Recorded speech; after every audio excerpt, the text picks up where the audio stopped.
ఇంకొక్కసారి చెప్పు I love you. మరొక్కసారి చెప్పు ఐ లవ్ యూ. ఈ ఒకే ఒక్క మాట కోసమే ఇన్నాళ్ళు బతికాను.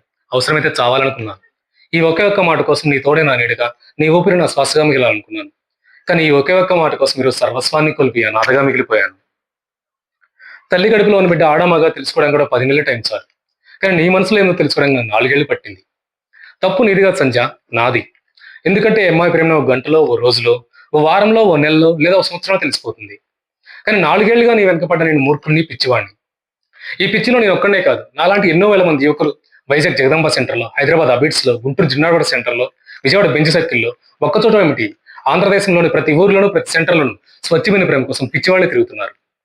వాళ్ళ గుండె పొరలో నిండి ఉన్న ప్రేమను ఒక్క అడుగులో అర్థం చేసుకోవడం లేదు. అయినా మీరంతా నిజమైన ప్రేమను నమ్మరు. ప్రేమించేవాని కబుర్లు చెప్పి కడుపు చేసి పారిపోతారే వాళ్ళని నమ్ముతారు. ప్రేమ మనిషిని పిచ్చివాడిని చేస్తుంది, మూర్ఖుడిని చేస్తుంది. అవసరమైతే హంతకుని కూడా చేస్తుంది. కానీ అదే ప్రేమ పిచ్చివాళ్ళ తిరుగుతున్న నన్ను ఒక మనిషిని చేసింది. ప్రేమ అంటే ఏంటో తెలుసుకోకుండా చావడం కంటే తెలుసుకొని మర్చిపోవడం మంచిది. ప్రేమ అంటే ఇష్టమైనప్పుడు నువ్వంటే నాకు చాలా ఇష్టం. ఇప్పుడు ప్రేమే నచ్చడం లేదు. ఇంకా నువ్వెలా నచ్చుతావు? ప్రేమ కావాలి కావాలని మనం వెంటపడినప్పుడు ప్రేమ దొరకదు. వద్దని పారిపోతుంటే అది మనల్ని వెతుక్కుంటూ వస్తుంది. ఒక మనిషి జీవితంలో 4 ఏళ్ళు చాలా విలువైన కాలం. ఆ కాలంతో పాటు చదువుని, బాధ్యతల్ని వదిలేసి పెద్దల మాట పెడచెవిన పెట్టి ప్రేమంటూ తిరిగి సర్వస్వాన్ని పోగొట్టుకున్నాను. ఆఖరికి కన్న తండ్రికి తల కొరువు పెట్టలేని దౌర్భాగ్యున్నయ్యాను. ఇవన్నీ కోల్పోతే గానీ ప్రేమ నన్ను వెతుక్కుంటూ రాదంటే అలాంటి ప్రేమ నాకు అక్కర్లేదు.